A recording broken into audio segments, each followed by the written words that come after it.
टाटा समूह में सब कुछ ठीक नहीं है। रतन टाटा को गए 1 साल बीता है और टाटा ट्रस्ट में चाकू छुरियां निकल आए। इतने षड्यंत्र की सरकार को दखल देना पड़ा, तब जाकर 10 अक्टूबर की बैठक शांति से हो सकी, मगर ये नकली शांति थी। इस बार टाटा समूह के बोर्ड रूम में कुछ और ही सुलग रहा है।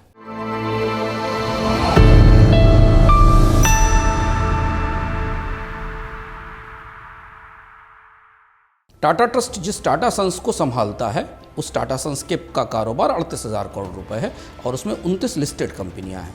टाटा ट्रस्ट टाटा सन्स में 66% की हिस्सेदारी रखता है। इस टाटा ट्रस्ट में 2 खेमे हैं, नोएल टाटा और उनके साथ वेणु श्रीनिवासन और विजय सिंह। इन्हीं विजय सिंह की दोबारा नियुक्ति से ताजा विवाद उभरा था।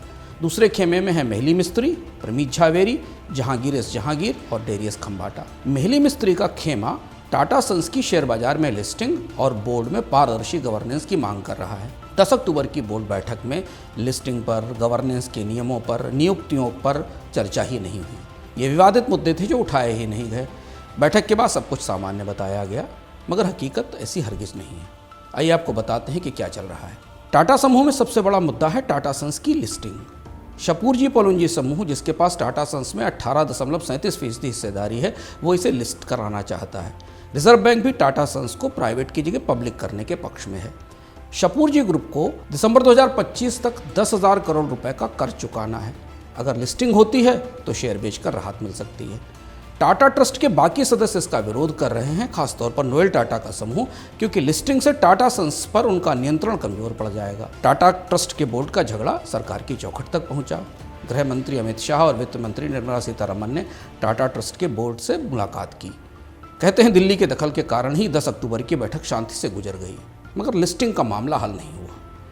टाटा समूह का विवाद बड़ा पेचीदा है।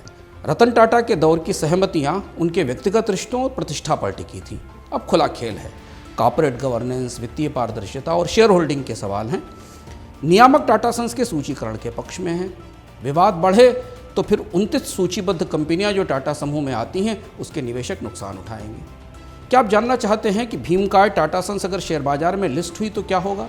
भारत की कॉर्पोरेट गवर्नेंस पर इसका क्या असर होगा? तो फिर देखिए अगली किस्त। मगर वाई फैक्टर को फॉलो करना मत भूलिए।